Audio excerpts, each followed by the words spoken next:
What's up, everyone? This is Jdog for the Balding Plebs. Let's talk Spider-Man, the new exclusive for PS4 from Insomniac Games. Let's talk some initial impressions from this game. Ladies and gentlemen, we've got a bona fide grade A buy on our hands here and a bona fide contender for 2018's Game of the Year. No questions asked. This has been phenomenal. They say Amazing Spider-Man, I think they nailed it. This has been absolutely fun. And I think when you look at this game, that's probably the number one compliment I can pay to any game, right? Do I want to keep playing? Do I think about playing this game when I'm playing other games? Do I think about playing this game when I'm doing anything else? And the answer to that question is yes. This is where my mind's been. This is where my heart's been for the last few days. And this is all I've been wanting to play because it is an absolute blast. So, I got about 10-15 hours into the game so far. And honestly, I haven't hardly done much of the story at all. And the reason for that is that there's so damn much to do out in New York City. I mean, it is a vibrant and alive town, and it is full of crimes. It is full of collectibles. It is full of people to talk to and meet, places to see, and tons of awesome web slinging that you can do. There is so much to do out in the city that playing through the main storyline almost takes a back seat in a lot of cases. And I'm perfectly okay with that. I'm in no way ready to rush my way through this game at all, because I'm just enjoying just about everything I do in it. You can see the map here. Lots to do, lots to see, lots of places to investigate, pictures to take, backpacks to find, crimes to stop, people to meet. A great, awesome sandbox to play in when we talk about this from a games design perspective. How cool is that? Landmarks to see. Avengers Tower, right? So many cool places. Empire State Building. Cameos by Stan Lee. How cool is that? Aunt May. Mary Jane. Right? Martin Lee. The Who's Who. Tons of characters, villains to see and meet and fight.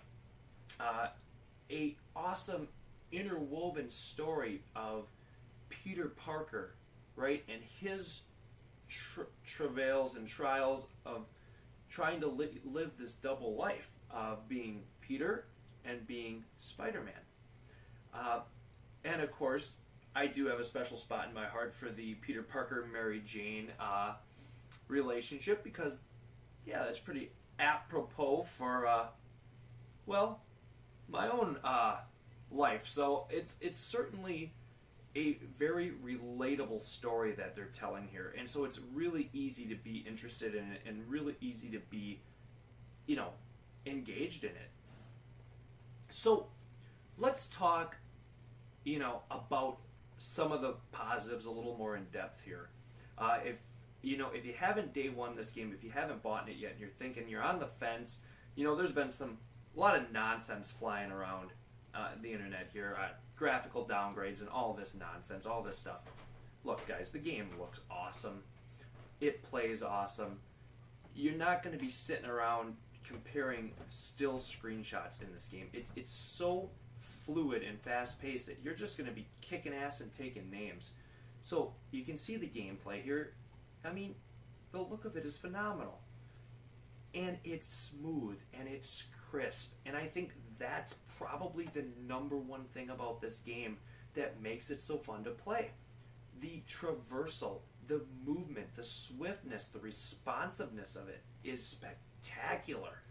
I mean, try going from this game to, like, any other game, and it feels like you're playing a slog. I mean, this map has 3,000 meters or more across, right, up to down, and you can swing your way there in under a minute and have fun doing it. I just can't believe it. And I'm not even that good at the web slinging I'm not saying I'm a pro at it by any means, but there is this kineticism in the game. There is this fluidity in the game where Spider-Man just keeps moving, and you don't ever feel like he needs to slow down or like you want him to slow down for the most part. It is really excellently done, and it is the best part of the game by and large, and it makes the game almost unput-downable. You just don't want to stop playing because you're off to the next thing. You finish one objective, you're on to the next one, and you're there so quickly, and the game just keeps moving, and it's neat, and it's fun to do it. So the traversal in this game is the best thing going for it. It is awesome to swing around and to web sling. Insomniac absolutely nailed this. You compare this to the Batman games, right? And I always thought the movement in the Batman games was slow. And it wasn't necessarily bad, don't get me wrong, because it certainly fit with the theme of the games and with the character. Batman with the wings would be more of a swooping character, more of a gliding character, right? So it certainly made sense from a perspective of the character they were making. But it felt very slow sometimes, where actually getting momentum in that game seemed to take a while. In this game, you are moving so fast from a standstill right to where you're swinging at really high speeds in almost no effort at all. So again, the actual quickness and fluidity of the movement in this game is absolutely awesome.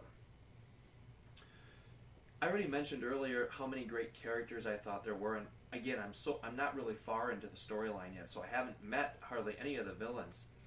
I think I met Shocker.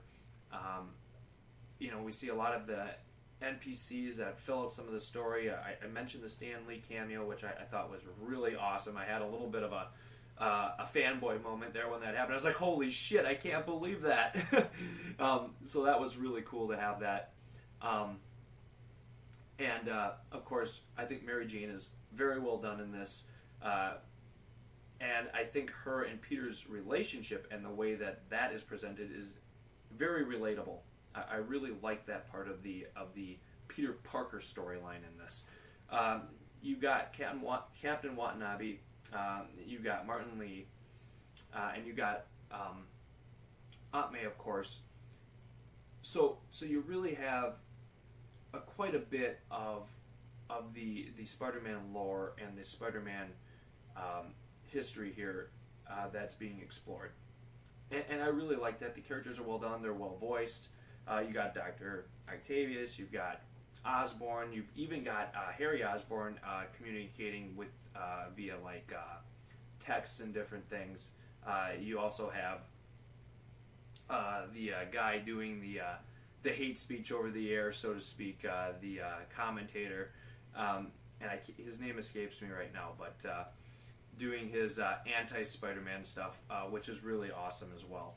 So a really great collection of characters in the game, and I'm really liking that. I'd say also the story has been fun so far. I can't comment 100% on it yet because I've only gotten very, very little into the main storyline. But I am enjoying what I'm seeing so far. So I think, the other part of it here too is just how much there is to unlock and how much there is to do, right? The gadgets you can unlock, the suits that you can unlock, you get levels every time you level up, you get another skill that you can use.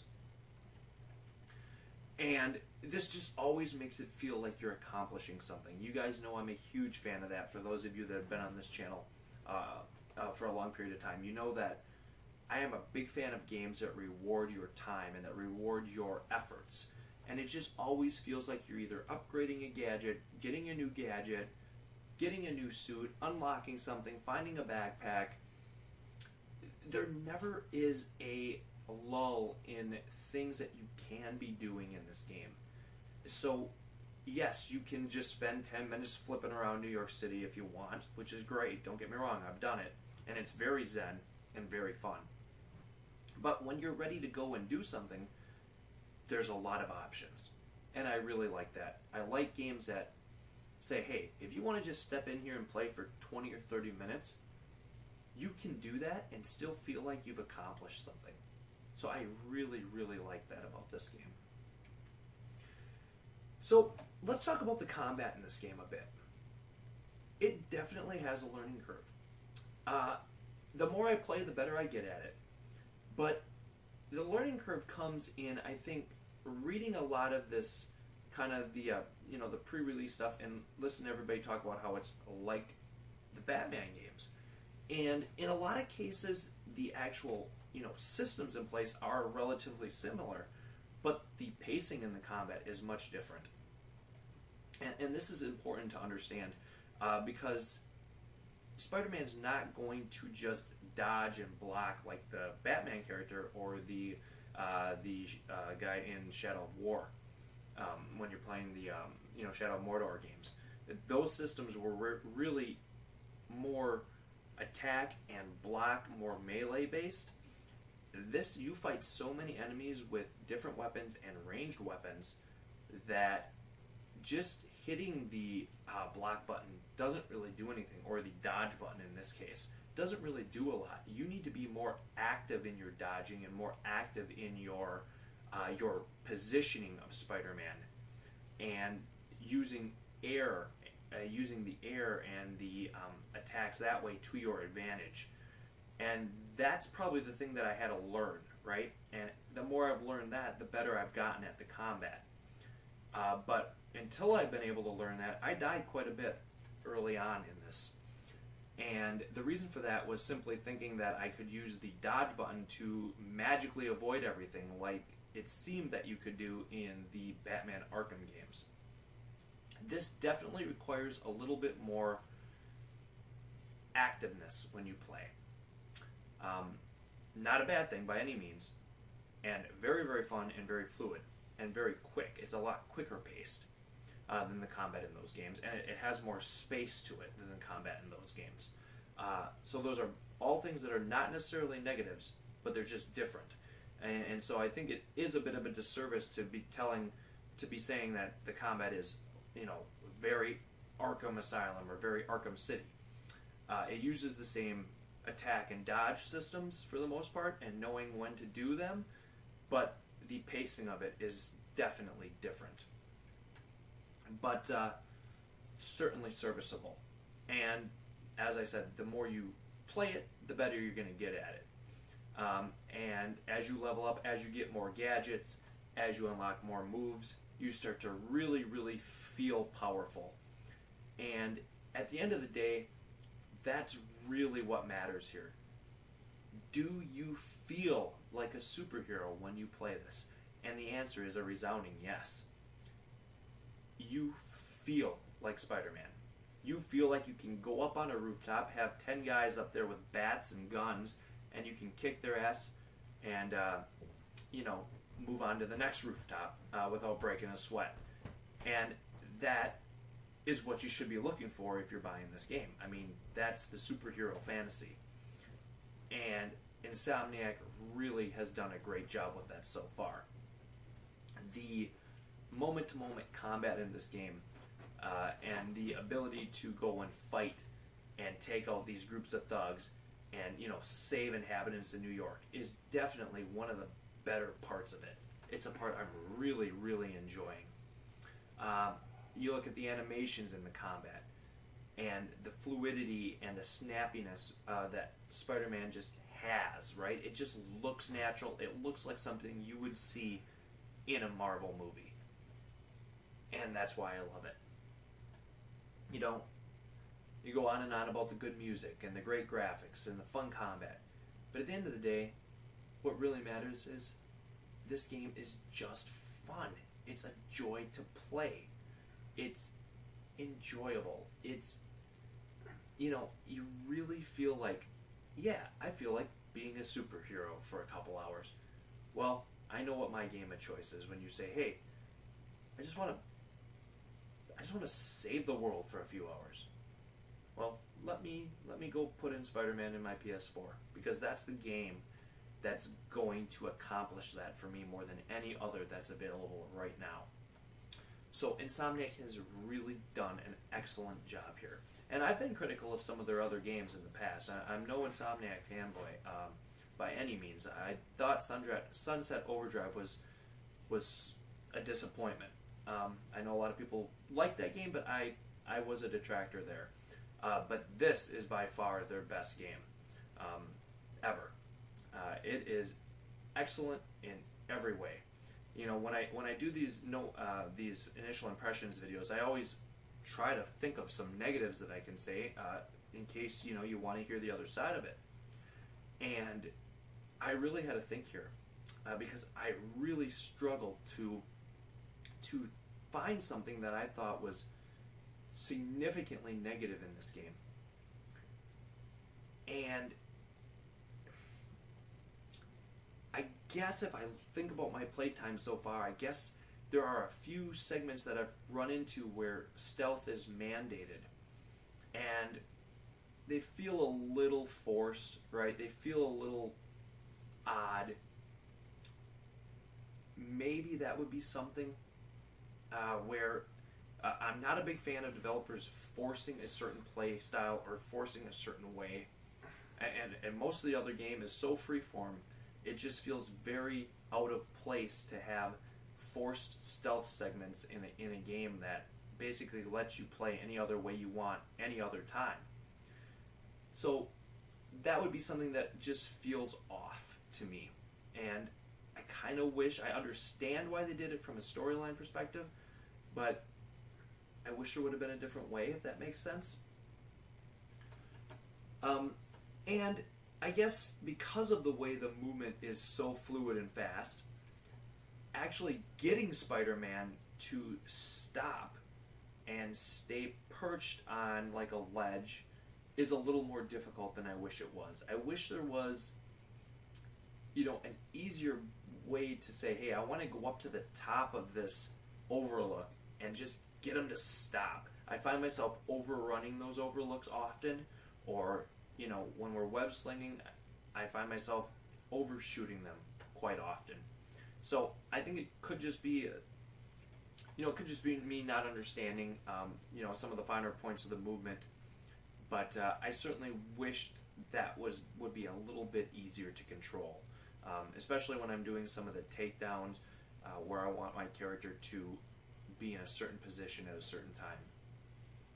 And I guess the biggest disappointment that I have with the game is my DLC code didn't work, so I didn't get any of the DLC from pre-ordering, which really, really pissed me off because I wanted it, and pre-ordered at GameStop, and code doesn't work.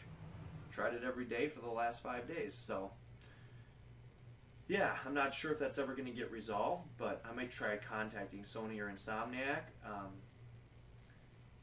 But it would have certainly been nice to have gotten all that stuff, because, yeah, I really want everything I can get for this game, because I enjoy it so damn much. And I guess if you're looking for another negative, maybe some of the science missions you do get a little repetitive, a little boring. You're basically swinging through the city through smog clouds, or you're pulling barrels of goo out of the lake, or you're spraying disinfectant on fish. They're kind of probably my least favorite side mission things to do so far, but the main game side missions have been really excellent so far, so it's give and take there a little bit. For the most part, there isn't a lot of negative here. I've really had to rack my brain and try to think, what could I say just so that people could have maybe a few other things just to think about if they're not completely sold on this yet. But for me, it was hard to come up with negatives for this game.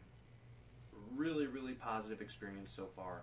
A ton of fun playing this game. A great environment to play in. A story that really captures what it is to be Spider-Man.